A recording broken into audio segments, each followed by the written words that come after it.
Assalamualaikum warahmatullahi wabarakatuh dan selamat sejahtera. Hai, bertemu kita kembali dalam sesi pembelajaran online bagi tingkatan 1. Okey, cikgu masih lagi menceritakan tentang bab 5 ungkapan algebra. Jadi kita pergi ke last subtopik ini iaitu operasi asas aritmetik. Okey, sebelum cikgu meneruskan lagi operasi asas aritmetik, cikgu nak minta para pelajar untuk mengingati semula pembelajaran yang telah kita belajar iaitu sebutan serupa. Okey, apakah itu sebutan serupa? Sebutan serupa ialah sebutan algebra yang mempunyai huruf yang sama sahaja. Ingat, serupa huruf sama. Sebagai contoh, 5Y serupa dengan negatif 8Y. Okey, para pelajar boleh memberi apa-apa saja nombor asalkan huruf bagi sebutan algebra itu mestilah sama.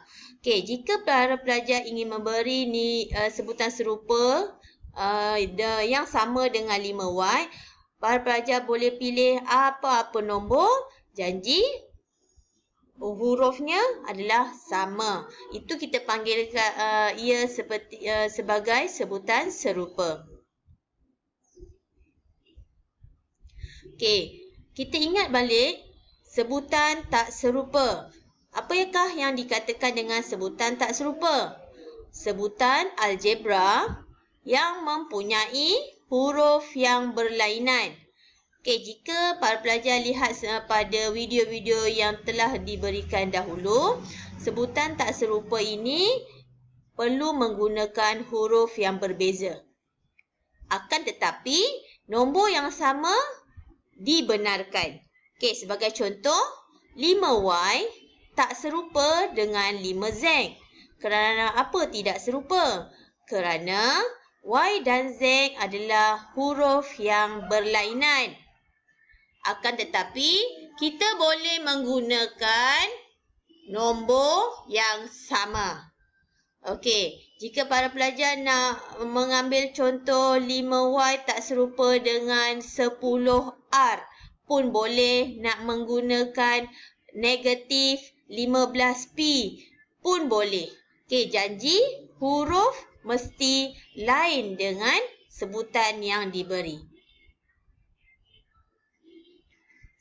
Okey, jadi untuk subtopik hari ini iaitu operasi asas aritmetik, kita mesti tahu bahawa hanya sebutan-sebutan yang serupa sahaja boleh ditambah atau ditolak. Cikgu ulang, hanya sebutan-sebutan yang serupa sahaja boleh ditambah atau ditolak. Sebagai contoh, 5Y tambah 2Y. 5Y dan 2Y ini adalah sebutan serupa. Jadi, kita hanya menggunakan kalkulator dengan menambahkan saja nombor 5 dan nombor 2. Jadi, jawapan kita ialah 7Y. Contoh yang kedua. Negatif 2H tolak 6H. Okey, negatif 2H dan negatif 6H adalah sebutan serupa kerana menggunakan huruf H. Jadi, dengan menggunakan kalkulator, kita hanya menekan negatif 2 tolak 6 akan menghasilkan jawapan negatif 8H. Bagaimana pula jika kita mempunyai 5Y tambah 10Z? Adakah 5Y dan 10Z itu sebutan serupa? Okey, jawapannya 5Y dan 10Z merupakan sebutan tak serupa. Oleh itu, kedua-duanya tidak boleh diselesaikan. Okey, Mesti kamu tertanya-tanya. Jika tidak boleh selesaikan, apakah yang boleh kamu tulis? Okey, para pelajar, jika kamu menjumpai sebutan tak serupa yang perlu ditambah atau ditolak, kamu perlu membiarkan sahaja. Kerana apa? Kerana kedua-duanya merupakan sebutan tak serupa.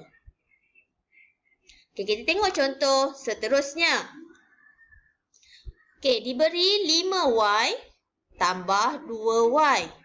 Tolak 10X.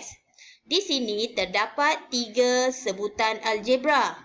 Sebutan 5Y serupa dengan 2Y. Manakala kedua-duanya tidak serupa dengan negatif 10X. Oleh itu, cikgu dah hitamkan sebutan serupa di sini. Oleh itu, ia boleh ditambah menghasilkan 7Y. Okey, manakala bagi sebutan algebra yang tak serupa, kita akan tulis di bawah dan biarkan sahaja. Oleh itu, jawapan akhirnya ialah 7Y tolak 10X. Hanya biarkan jawapan dalam bentuk begini sahaja.